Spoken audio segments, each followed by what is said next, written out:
Hey everyone, कैसे हैं आप सभी लोग। मैं आके मैं तो आप सभी का एक बार फिर से तहे दिल से स्वागत करता हूं आपके अपने परिवार बैंकिंग बाय रोजगार विद अंकित। प्यारे बच्चों, एक बार कमेंट करके बताइएगा आप लोगों को ये वीडियो ठीक से ऑडिबल और विजिबल है। चलिए, बहुत बहुत शुक्रिया, राधे राधे। तो प्यारे बच्चों, ये आपकी चौपाल बैच की क्लास चल रही है और जैसा कि आपको पता है कि आज की क्लास डिले स्टार्ट हुई क्योंकि आपको मैंने ग्रुप में लिख भी दिया था क्योंकि अभी आज स्टूडियो की कुछ शॉर्टेज हो रही थी और दूसरा कि रोहित सर की मेंस की क्लासेस चल रही है जो कि 1.5 घंटे तक क्लास चलती है वो, और इस वजह से जो है उनकी क्लास थोड़ी लेट खत्म हुई है, इसलिए जो है ये क्लास आज से आज के लिए थोड़ी लेट स्टार्ट हुई है। तो आज की क्लास थोड़ी छोटी रहने वाली है, तो बार बार कोई बच्चा कमेंट बॉक्स में बार बार ये पूछे नहीं कि सर क्लास लेट क्यों लेट क्यों लेट क्यों। ठीक है, मैंने आपको वजह बता दी कि आज की क्लास डिले हुई बिकॉज की स्टूडियो आज कुछ शॉर्टेज हो गए, काफी टीचर जो वर्क फ्रॉम होम करते थे तो वो भी आए हुए हैं, तो इस वजह से जो है स्टूडियो अवेलेबल नहीं हो पाया टाइम पे, तो मुझे रोहित सर की क्लास में क्लास लेनी पड़ी आज। तो चलिए मैं आगे बढ़ता हूँ बिना देरी किए। आप शोर मत मचाना क्लास में, जो बच्चा पूछे तो अपने आप से बता देना, मैं बार बार रिपीट नहीं करूंगा। चलो अब बात करते हैं, चौपाल बैच की बेटा ये क्लास हो रही है तो अब ज्यादा बातचीत नहीं करेंगे, कोई मोटिवेशनल कोट नहीं, सीधा मुद्दे पे आएंगे। तो मैंने आप लोगों को आर्टिकल की पहली क्लास में सिखाया था आर्टिकल का यूज कैसे किया जाता है, ये सब हो गया था। फिर उसके बाद आर्टिकल डे 2 में मैंने आपको बताया था ए एंड द, ये किस तरीके से यूज किए जाते हैं, कैसे कैसे कहां कहां। फिर लैंग्वेज और नेशनलिटी के ऊपर मैंने बताया आपको कि लैंग्वेज और नेशनलिटी कैसे करके यूज होती है, कहां पे हमारे पास दा लगा के वो नेशनलिटी बनती है या कहां पे हमारी वो लैंग्वेज रहती है।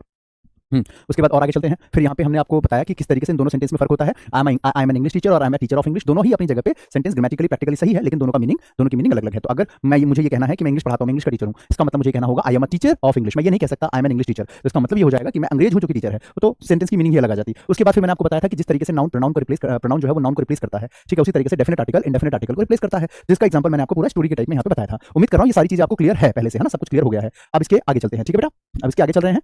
तो आज की क्लास थोड़ी सी छोटी रहने वाली है, तो प्लीज पैनिक मत होना, परेशान मत होना, कल की क्लास में इसको हम एंड करेंगे, ठीक है। चलो सुनो, अब लिखिएगा बेटा ध्यान से।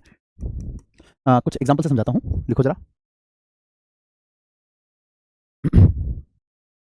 द ऑनेस्ट, नए पेज में लेता हूं, इसको छोड़ देते हैं रूल लिखवाने के लिए। चलो यहां लिखो, the honest does not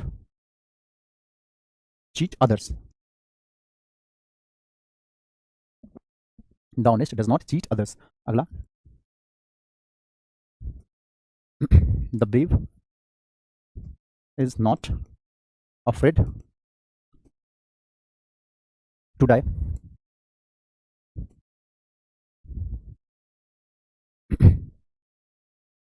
the kind never insults anyone. अगला, the higher you go the coldest you feel.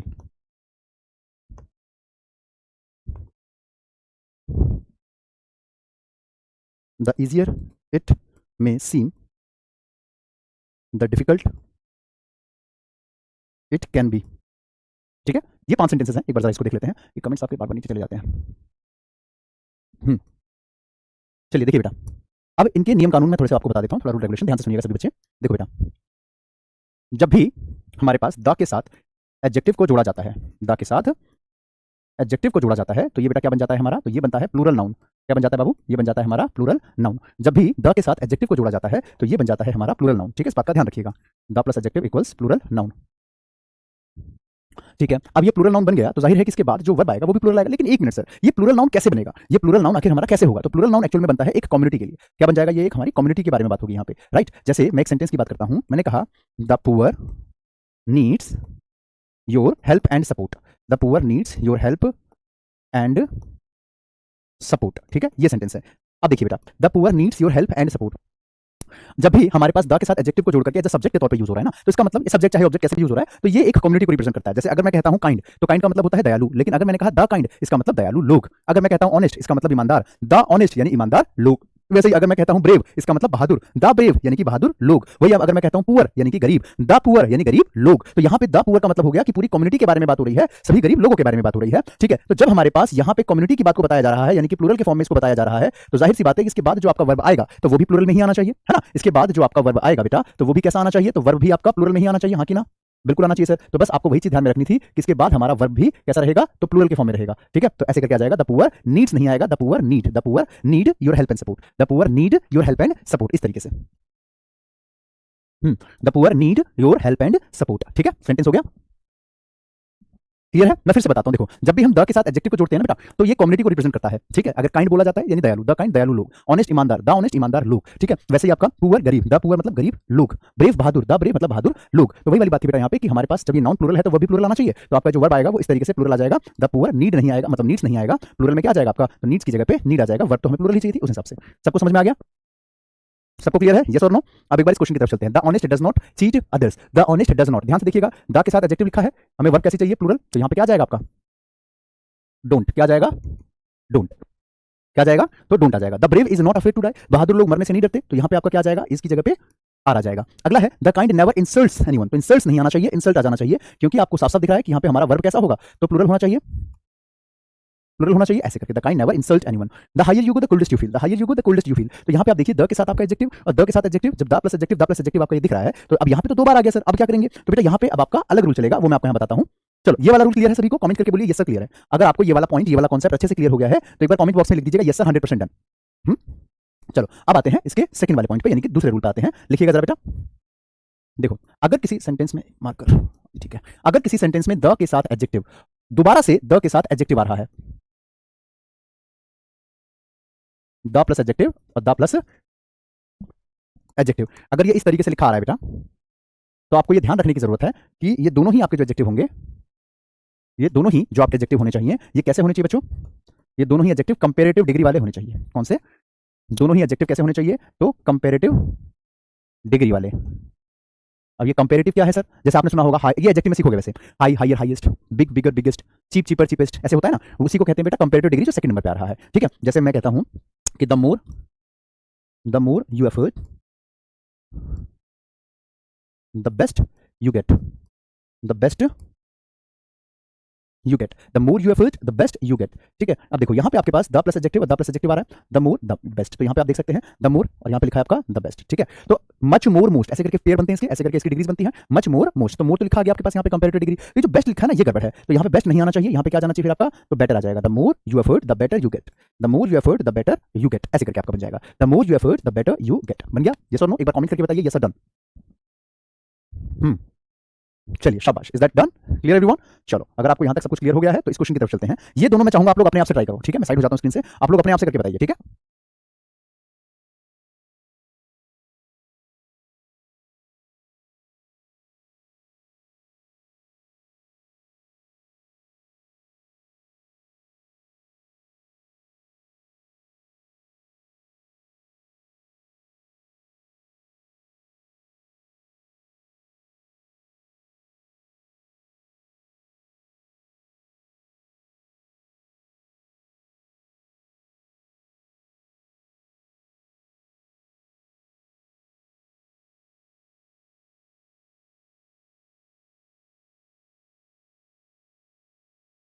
हाँ बहुत बढ़िया बेटा, शाबाश। देखो कैसे करके, बहुत अच्छे, मैंने आप लोगों को टाइम दिया पूरे 30 सेकंड का और सारे बच्चों का आंसर देखो कितनी तेजी से आया। खैर कोई बात नहीं, आप लोगों का कमेंट थोड़ा सा डिले आता है क्योंकि एप्लीकेशन पे चलता है थोड़ा सा 20-25 सेकंड का डिले, कोई बात नहीं। देखो the higher you go the coldest you feel, देखो ये हाई हायर हाईएस्ट ऐसे करके फॉर्म बनते हैं, कुछ बच्चों ने तो तीनों फॉर्म भी लिख दिए, high higher highest, big bigger biggest, cheap cheaper cheapest, वैसे कोल्ड कोल्डर कोल्डेस्ट ऐसे करके होता है। तो यहाँ पे आपका क्या लिखा है? कोल्डेस्ट, तो द हायर आपकी जगह करेक्ट है, कोई दिक्कत नहीं है। तो यहाँ पे कोल्डेस्ट लिखा है, ये गलत है बस, तो यहाँ पे कोल्डेस्ट नहीं होगा, क्या हो जाएगा बेटा आपका? तो कोल्ड ऐसे करके बन जाएगा, the higher you go the colder you feel, यानी कि जितना ज्यादा ऊंचाई पे जाओगे उतनी ज्यादा ठंड महसूस करोगे। ठीक है, ऐसे। अगला है द इजियर इट में seen the difficult it can be, यानी कि जितना आसान दिख रहा है उतना ही मुश्किल हो सकता है। तो अब यहाँ पे देखो इजी इजियर इजीएस्ट ऐसे करके बनता है, cheap cheaper cheapest, high higher highest. वैसे ही आपका ये जो डिफिकल्ट लिखा है ना बेटा, इसकी भी एक फॉर्म होती है, मतलब इसकी भी डिग्रीज होती है। कैसे? जैसे एक बात बताओ, अगर मुझे कहना है कि ये बहुत ब्यूटीफुल है तो कैसे बोलेंगे? She is very beautiful. अगर कहेंगे कि भाई वो उससे ज्यादा खूबसूरत है तो क्या लगा देंगे यहाँ पे? ब्यूटीफुल का मोर ब्यूटीफुल। और वो सबसे ज्यादा खूबसूरत है तो मोस्ट ब्यूटीफुल। टैलेंटेड मोर टैलेंटेड मोस्ट टैलेंटेड। समझा मेरी बात को? यानी हाई हायर हाईएस्ट, इनमें क्या था कि भाई वो वर्ड चेंज हो रहे थे, हाई का हायर, फिर highest, cheap cheaper cheapest, big bigger biggest. लेकिन यहाँ पे क्या हो रहा है कि आपका जो है मोर और मोस्ट लगाया जा रहा है, तो यहाँ पे आपके पास जो है द इजियर इट में सीम द मोर डिफिकल्ट हो जाएगा, जैसे डिफिकल्ट मोर डिफिकल्ट और मोस्ट डिफिकल्ट, तो यहाँ पे आपका आ जाएगा मोर। क्या आ जाएगा बेटा? तो मोर आ जाएगा। ठीक है, नहीं नहीं बेटा वहां पे आपको नहीं लगाना, वहां पे मोर कैसे आ जाएगा? यहां नहीं लगा सकते, मोर हायर कुछ नहीं होता, हाई हायर हाईएस्ट, जहां पे आपका ये चेंज हो रहा है वहां पे मोर मोस्ट की कोई जरूरत नहीं है, जहां चेंज नहीं हो रहा वहां लगाओ, जहां पे चेंज नहीं हो रहा है ना, जैसे ब्यूटीफुल है, अब beautiful more beautiful most beautiful, तो ब्यूटीफुल की स्पेलिंग तो सेम ही रही ना तीनों में, वो चेंज नहीं करना पड़ा, beautiful more beautiful most beautiful, talented मोर टैलेंटेड मोस्ट टैलेंटेड, समझे इस तरीके से। तो वैसे द इजियर इट में seen the more difficult it can be, सबको समझ में आ गया? जल्दी बताइए, आगे चलो। हम्म, लिखना, this is a dog which barked at her।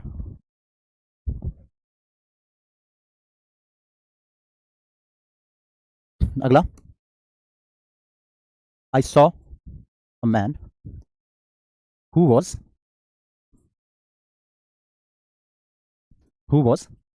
shouting outside। who was shouting outside.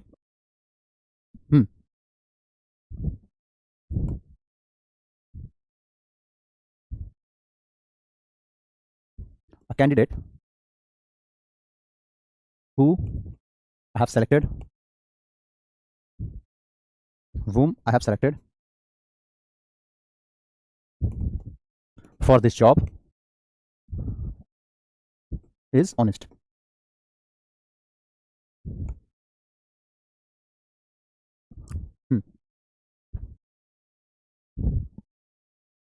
They know they caught a thief who stole the bike. Who stole his bike. ठीक है, आप सुनो ध्यान से। अब इन सभी के बीच में आप देखिए बेटा, रिलेटिव प्रोनाउन आपको दिखाई देगा। वट, हु, हुम, हुज, व्हिच, दैट, ये जितने भी टर्म्स सेंटेंस के बीच में लिखे आ रहे हैं ना, इनको कहा जाता है रिलेटिव प्रोनाउन। क्या कहा जाता है बच्चों? इनको कहा जाएगा रिलेटिव प्रोनाउन। ठीक है, यहाँ पे आप देख सकते हैं विच लिखा है, यहाँ पे आपका हु लिखा है, यहाँ पे आपका वुम लिखा हुआ है और यहाँ पे आपका हु लिखा है। राइट, जब भी सेंटेंस के बीच में ये डब्ल्यूएच फैमिली आ रहे हैं तो इनको रिलेटिव प्रोनाउन कहते हैं। वट, हु, हुम, हुज, व्हिच, दैट। वैसे ये प्रोनाउन की क्लास में आपको मैं ज्यादा डिटेल में, ज्यादा डीप में पढ़ाऊंगा। अभी सिर्फ मुद्दे की बात पे आ जाओ जिससे कि आप आर्टिकल को समझ सको। ठीक है, ध्यान से सुनना। यहाँ पे जैसे हमारा हु लिखा हुआ था, या जैसे आई saw a man who was shouting outside, कि मैंने उस आदमी को देखा जो बाहर शोर मचा रहा था। हु का मतलब होता है कौन। अगर मैं यहाँ पे आगे तक का मिटा दूं, सिर्फ इतना पढ़ूं कि who was shouting outside, question mark आ जाएगा कि बाहर कौन शोर मचा रहा था। Who was shouting outside. ठीक है, तो वहाँ पे कौन वाली बात आ जाएगी कि हु वाज शाउटिंग आउटसाइड। तो यहाँ पे जो हु है वो कौन के सेंस में बात देता। लेकिन पूरी लाइन जब हमने एक साथ कही कि I saw man who was shouting outside, तो यहाँ पे ये जो हु लिखा है बेटा, ये अपने आप का ही जवाब दे रहा है। क्या? मैंने उस आदमी को देखा जो शोर मचा रहा था। तो कौन में आंसर नहीं आ रहा, कौन में आंसर नहीं आ रहा, यहाँ पे क्या आ रहा है, जो के सेंस में आंसर आ रहा है। तो प्यारे बच्चों, रिलेटिव प्रोनाउन ये हमारा हुआ। Relative pronoun, relative pronoun. अब ये रिलेटिव प्रोनाउन अगर डीप में सीखना है तो थोड़ा सा वेट करना होगा प्रोनाउन की क्लास में, वहां पे मैं आपको डिटेल में पढ़ाऊंगा। प्रोनाउन में बहुत सारे आगे आएंगे ऐसे। चलो अभी फिलहाल आगे बढ़ता हूं। देखो एरर क्या है बेटा, एरर ये है, नोट कर लेना एक बार सारे बच्चे। एरर ये है कि जब हमारे पास रिलेटिव प्रोनाउन लिखा होता है, कहीं पे भी लिखेगा, जब हमारे पास रिलेटिव प्रोनाउन सेंटेंस के बीच में आ जाए तो एक बात का ध्यान रखना है कि इसके पहले जैसा सब्जेक्ट होगा या जैसा नाउन होगा, थोड़ा और पीछे करके लिखता हूं, यहाँ पे जगह ज्यादा बचेगी। हाँ देखो, रिलेटिव प्रोनाउन में जैसा आगे नाउन होगा, नाउन या चाहे प्रोनाउन होगा, ठीक है, या कह लो सब्जेक्ट होगा, उसको कहा जाता है एंटीसीडेंट। क्या कहते हैं बेटा इसको? इसको कहते हैं एंटीसीडेंट। Antecedent, antecedent. ठीक है, इस बात का ध्यान रखिएगा, इसको कहा जाता है एंटीसीडेंट। मैं फिर से बता देता हूं, देखिए जो भी हमारे पास रिलेटिव प्रोनाउन से पहले नाउन आता है बाबू, उसको कहा जाता है एंटीसीडेंट। ठीक, अच्छा यहां पे बात यह है कि जैसा आगे नाउन आएगा पीछे वैसा ही क्या आना चाहिए, वर्ब आना चाहिए। पीछे वैसा ही क्या आना चाहिए बच्चों? तो वर्ब आना चाहिए अकॉर्डिंग टू दिस। जैसे कि मैंने कहा, सुनो ध्यान से, मैंने कहा I know a man who never go, who never go, I know a boy who never go to school. ठीक है, जो कभी स्कूल नहीं जाता। राइट, अब देखो यहाँ पे आई नो अब गलती है बेटा, दो जगह गलती है, दो जगह पे यहाँ पे मिस्टेक छुपी हुई है। कैसे कैसे मिस्टेक है? तो एक तो यहाँ पे ये आपके पास हु लिखा हुआ है, डब्ल्यूएच फैमिली लिखी है बेटा आपका हु, तो यहाँ पे जैसे आपके पास आगे नाउन होगा पीछे ही वैसे वर्ब भी होगा, मैंने आपको बताया, क्योंकि इसको कहा जाता है एंटीसीडेंट। ठीक है, तो जैसा नाउन वैसा वर्ब। तो यहाँ पे जो आपके पास लिखा हुआ है गो, तो नाउन के हिसाब से आपका गो नहीं रहेगा, क्या बन जाएगा ये आपका? तो गोज आना चाहिए। क्या जाना चाहिए बेटा आपका? तो गोज आ जाना चाहिए। तो गो को काट करके आपको कर देना होगा गोज, ऐसे करके। एक तो ये गलती हो गई, ठीक, आपकी मिस्टेक मिल गई। अच्छा, दूसरी बात कि यहाँ पे जैसा आपका नाउन आ रहा है वैसा वर्ब आया, लेकिन ये ध्यान रखना है कि जो नाउन होगा ना ये डेफिनेट होगा। क्या होगा? तो डेफिनेट नाउन होगा। तो इससे पहले हमको ये आर्टिकल लगाने की जरूरत पड़ेगी, हमको इसके आगे एक आर्टिकल दा की जरूरत पड़ती, जो कि हमने नहीं लगाया था, तो यहाँ पे इसको लगाना पड़ेगा। ठीक है, तो आप देखेंगे कि यहाँ पे हमारे पास सेंटेंस कैसा बना कि आई नो द बॉय, क्योंकि जो बॉय है वो डेफिनेट हो जाएगा, तो यहाँ से इसको काटना पड़ेगा और इसकी जगह जाएगा the. I know the boy who never goes to school. I know the boy who never goes to school. ठीक है, इस तरीके से आंसर करना होगा। Right, I know the boy who never goes to school. बढ़िया। रजनी चंद्रा, अच्छा आप ही हैं रजनी चंद्रा? ओके, कल रोहित सर मुझे कह रहे थे कि शायद आप हैं रजनी, या किसी और से बात हुई सर की कोई डाउट वगैरह को लेकर के।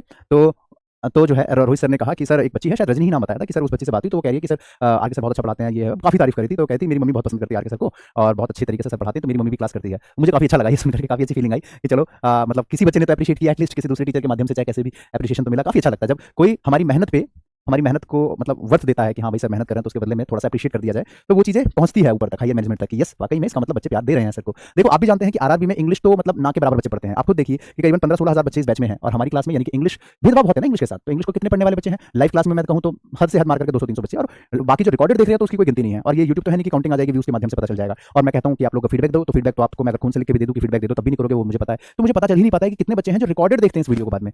ठीक है, रिकॉर्डेड देखने वाले कितने हैं उसका मुझे कोई अंदाजा भी नहीं लग पाता है। राइट, तो ऐसे में हमें नहीं पता चल पाता कि कितने बच्चे हम तक पहुंच बना रहे हैं या कितने स्टूडेंट्स ऐसे हैं जो कि वाकई में हमसे जुड़े हुए हैं। तो आप लोगों से बार बार मैं यही चीज कहता हूं कि आप लोग टेलीग्राम का जो ग्रुप है चौपाल का, उसमें आप अपना फीडबैक दिया कीजिए। अप्रिशिएट करने की बात नहीं कह रहा मैं, I repeat, I am not saying कि अप्रिशिएट कीजिए। मैं हमेशा ये कहता हूं कि आप अपना जेन्युइन फीडबैक दीजिए जो आपको सही लगे।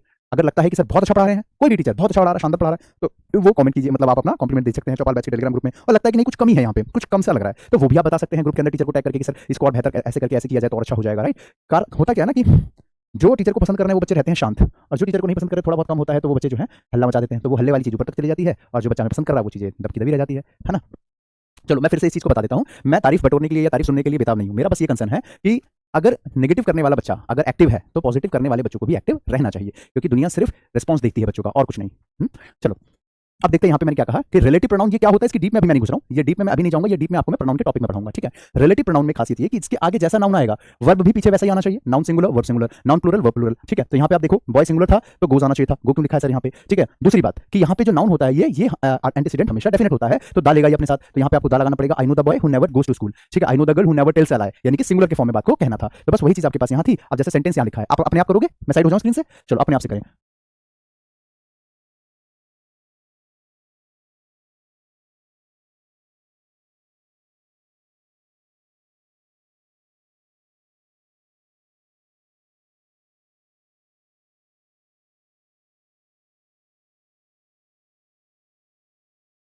हो गया, चलिए।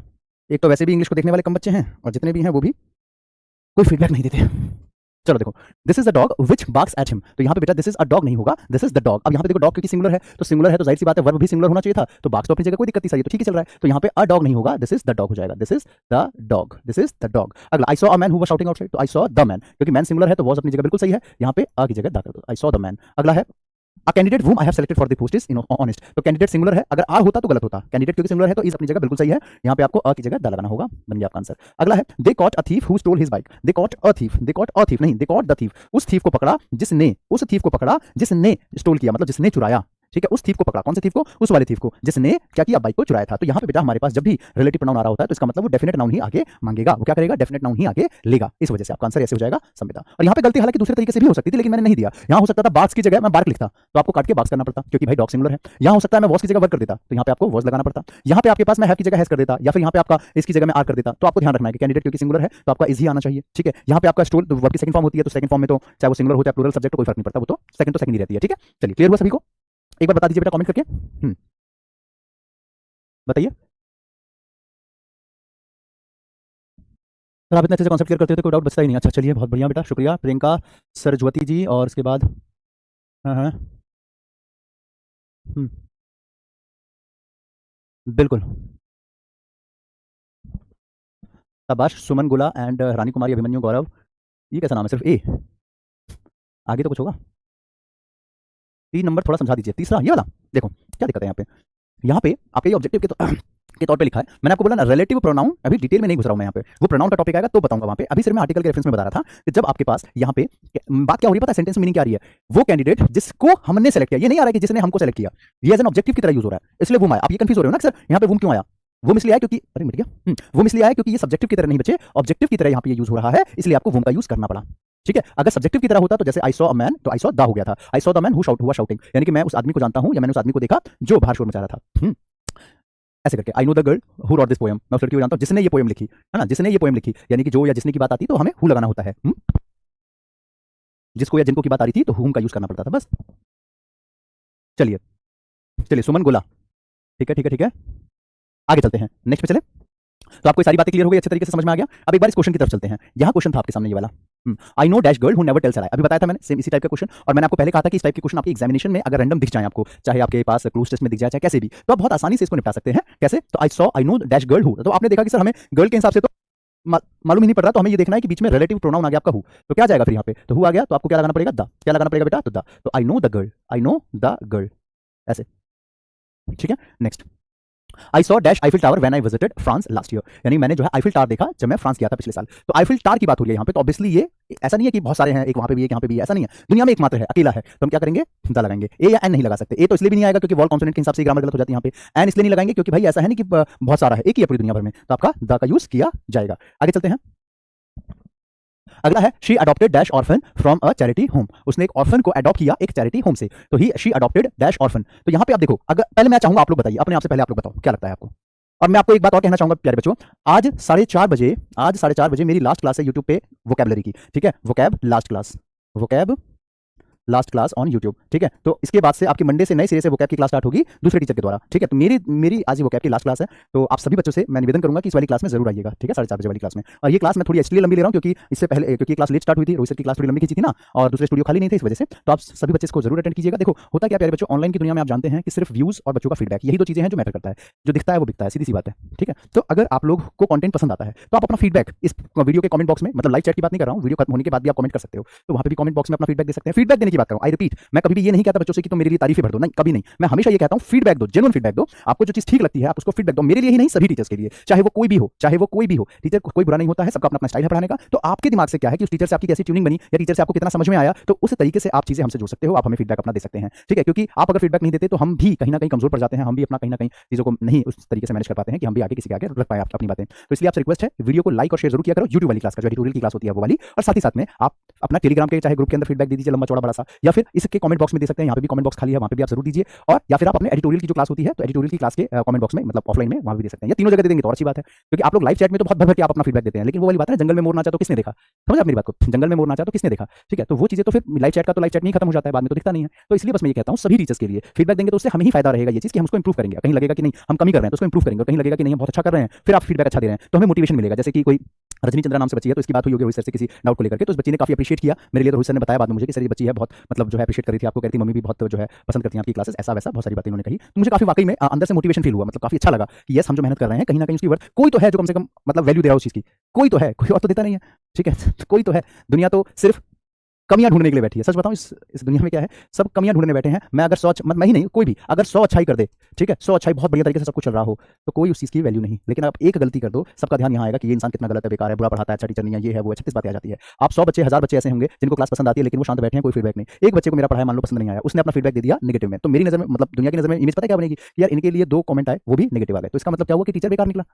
तो इन 2 की गलती नहीं थी कि उस 2 की वजह से मैं बुरा बन गया, गलती इनकी थी कि ये 100 चाहते तो शायद कहीं ना कहीं उन 2 का तो ढक जाता, अगर ये जेन्युइन फीडबैक दिए होते तो। ये चीज रहती है, ठीक है।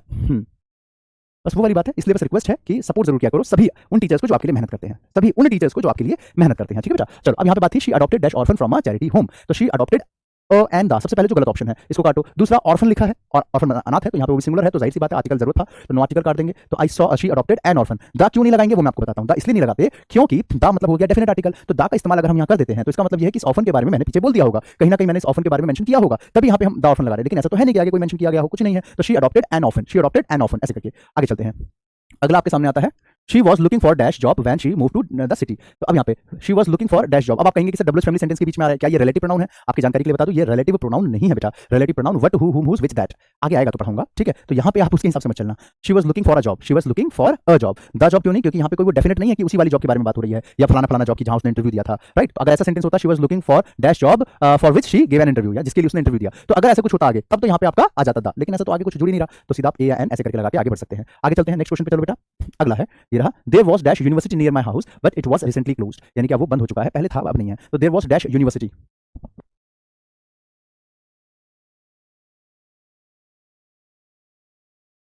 चलो there was dash university near house. देखो यहाँ पे कोई यूनिवर्सिटी के बारे में पहले अंडरस्टूड की गई बात, क्या कुछ ऐसा बताया गया कि यूनिवर्सिटी कहाँ का है, कौन सा है, कुछ बताया गया? नहीं बताया गया सर। तो यहाँ पे हमें दा की जरूरत नहीं थी, देयर वाज अ यूनिवर्सिटी। अच्छा ए या एन में से मैंने अही क्यों लगाया ये नहीं बताऊंगा, नहीं निष्ठा बिल्कुल नहीं, नहीं है। देखो तो यहाँ पे आपको ध्यान रखना है कि आपके पास जो है बेटा एन नहीं आएगा, ए आएगा, लेकिन क्यों? सिखाया हुआ है आपको मैंने आपको पहले सिखाया हुआ है कि यहाँ पे एन क्यों नहीं आता। यूनिवर्सिटी या से शुरू हो रहा है, तो या से शुरू हो रहा है ना, या प्लस ऊ की मात्रा संधि विच्छेद करते हैं तो या दिखता है हमको, तो या क्या है? एक हमारा व्यंजन है, तो इसलिए आपका आ जाएगा। आगे चलते हैं नेक्स्ट क्वेश्चन पे आ जाओ बेटा। अगला क्वेश्चन ये रहा, करके बताएंगे इसे। She is dash European citizen, वो एक यूरोपियन सिटीजन है, वो एक यूरोपियन सिटीजन है, but she has lived in India for 5 years। तो बट शी हैज लिव्ड यानी, लेकिन उसको इंडिया में रहते हुए 5 साल हो चुके हैं। कितने? 5 साल हो चुके हैं, बताइए।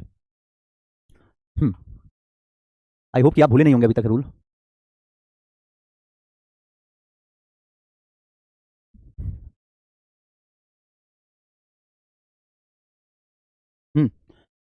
चलो तो शी इज, एन नहीं आएगा बेटा, गलत कर रहे हो, अ आएगा, फिर से वही गलती। देखो सुरजीत पासवान नहीं, आपको तो ठीक है। मोहिनी निवेदिता, गलत बेटा, एन नहीं आएगा, अ आएगा, ठीक है। क्या आएगा? अ आएगा, यूरोप, वही वाली बात है, यहाँ पे ऊ की मात्रा वाला। अगला, we saw elephant in the zoo, तो we saw an elephant, we saw an elephant in the zoo, हमने एक हाथी देखा जू के अंदर। अगला है कि I have never been to dash United State before, तो never been to the United State of America जो बोलता है पूरा एक साथ आता है, तो the United State of America ऐसे करके बोला जाता है। आगे चलते हैं, अगला है ये रहा, my father is dash doctor at a renowned hospital. तो my father is a doctor, is an doctor, is the doctor, या इज या आर्टिकल कुछ नहीं आएगा, बताओ। एक काम करो, इसका आंसर अपने आप से दोगे आप मुझे, दोगे ना? इसका आंसर आप लोग अपने आप से मुझे कमेंट करके बताना टेलीग्राम के ग्रुप में। एक इसका क्वेश्चन मैंने आपको होमवर्क दे दिया और एक ये होमवर्क ले लो आप, इन दोनों का आंसर अपने आप बताना, ये लो, ठीक है। टेलीग्राम के ग्रुप में आप चाहें तो फीडबैक भी दे सकते हैं और अपना आंसर भी दे सकते हैं, नीचे भी कमेंट करके बता सकते हैं, नीचे भी कमेंट का ऑप्शन आता है, जैसे यूट्यूब पे कमेंट का ऑप्शन आता है ना ऑफलाइन चैट का, तो यहाँ पे भी आता है। अगली क्लास में एक क्लास और लगेगी आपकी आर्टिकल की, फिर इसको खत्म करेंगे। और अभी 10 मिनट के बाद मेरी बेटा यूट्यूब पे क्लास होने वाली है, तो अगर आप लोग वाकई में मुझे सपोर्ट करते हैं या वाकई में आप लोग जो है एक गुड क्वालिटी एजुकेशन, एक डेडिकेटेड टीचर को सपोर्ट, तो डेडिकेशन वाले वर्ड को सुनकर भी हंसी आती है। चलो, तो अगर आप वाकई में जो है अब वोकैब की क्लास में आना चाहते हैं तो सपोर्ट जरूर कीजिए। आप 4:30 बजे मेरी क्लास उसमें है, तो आप आ सकते हैं। और पीछे की और भी क्लासेस हैं वोकैबुलरी की, तो आप चाहे तो डेली वोकैब डोज उस नाम से मेरा सीरीज है उसको भी देख सकते हैं, और आपकी जो वोकैब विस्तार है उसको भी देख सकते हैं, ठीक है। चलिए, तो अभी सेशन को यहाँ एंड करता हूँ। और कुछ बच्चे कह रहे थे कि सर अगर हमें अपनी बात आपके लिए आप फीडबैक अगर पहुँचाना है तो कैसे पहुँचाएंगे? अगर फीडबैक हमें कंपनी तक या पहुँचाना है तो देखो बेटा, मैं आपको बता दूँ कैसे फीडबैक आपका पहुंचता है किसी भी टीचर के लिए। कोई टीचर अगर बहुत अच्छा पढ़ा रहा है या कुछ गलती है, कुछ कमी पढ़ा रहा है, तो आपको मैं बता देता हूँ कैसे फीडबैक पहुंचेगा। ये आपके भलाई के लिए बता रहा हूँ, ध्यान से सुनना बेटा, भलाई के लिए बता रहा हूँ कि अगर आपको अपना फीडबैक पहुंचाना है हम तक या चाहे कंपनी तक, तो आप ऐसे पहुंचाएंगे कि आप जो है या तो टेलीग्राम के ग्रुप में आप लिखिए सारे टीचर्स को टैग करके, जो भी आपके डाउट हैं या जो भी आप एप्रिशिएट करना चाहते हैं वो चीजें आप टेलीग्राम के ग्रुप में आप लिखिए। दूसरा तरीका कि इसके कमेंट बॉक्स में डाल सकते हैं, ऑफलाइन चैट के कमेंट बॉक्स में। तीसरा तरीका कि आप जो है यूट्यूब के जो वीडियोस होते हैं तो उसके स्पेशल वीडियो जैसे मेरी एडिटोरियल की क्लास है उसके कमेंट बॉक्स में आप डाल सकते हैं। और चौथा और सबसे कारगर तरीका है कि यहाँ का जो ऑफिशियल नंबर है, जो कि मैं आपको नेक्स्ट क्लास में स्लाइड में ले ही आऊंगा तो वहाँ बता दूंगा, वहाँ पे या तो आप मेरे से ले लेना टेलीग्राम के थ्रू, तो उसमें भी आप जो है अपना कॉल या मैसेज या व्हाट्सएप करके आप अपने डाउट वहाँ तक पहुँचा सकते हैं। जैसे अगर आपको कोई डाउट है वो क्लियर नहीं हो रहा है या टेलीग्राम पे भी टीचर नहीं देख रहा है, रिप्लाई नहीं हो रहा, तो वहाँ से भी आप पहुँचा सकते हैं, ठीक है। तो वहाँ से भी आप तक बातें चली जाएगी, आप अपना आराम से चीजें सॉल्व कर सकते हैं, ठीक है। सबको क्लियर है? चलो, उम्मीद कर रहा हूँ। और हाँ, वैसे मतलब वो आपकी मर्जी है, आप चाहे अप्रिशिएट करना है उसमें अप्रिशिएट करने के लिए कर सकते हैं मैसेज, या फिर आपको अगर कोई डाउट पूछना है डाउट के लिए, चाहे कंप्लेंट करनी है उसके लिए, जैसे भी चाहें आप, ठीक है। चलिए, तो अभी सेशन को यहाँ पे हम समाप्त कर देते हैं। बाकी टेलीग्राम पे जुड़ने का तरीका मैं फिर से बता देता हूँ। फ्री कोर्स पे क्लिक करके बैंक फाउंडेशन पे क्लिक करना है, टेलीग्राम पे क्लिक करना है। द हिंदू एडिटोरियल मेरी सुबह 8 बजे क्लास होती है एनालिसिस की, द हिंदू एडिटोरियल एनालिसिस, इस पे आप क्लिक करके उसकी पीडीएफ ले सकते हैं। डेली वोकैब डोज की पीडीएफ यहाँ से मिल जाती है आपको, तो यहाँ से आप डेली वोकैब डोज वाली पीडीएफ भी आराम से ले सकते हैं, ठीक है। चलिए, तो उम्मीद कर रहा हूँ कि आप लोग जरूर सपोर्ट करेंगे, तो जरूर आइएगा मेरे साथ सुबह 8 बजे द हिंदू एडिटोरियल की क्लास में। और अभी 4:30 बजे आपकी वोकैब विस्तार यूट्यूब पे होगी, बैंकिंग बाय रोजगार विद अंकित यूट्यूब चैनल पर। थैंक यू वेरी मच, मिलता हूँ फिर आपको यूट्यूब वाली क्लास में। तब तक के लिए bye, take care, keep learning, keep growing, जय भारत, लव यू ऑल।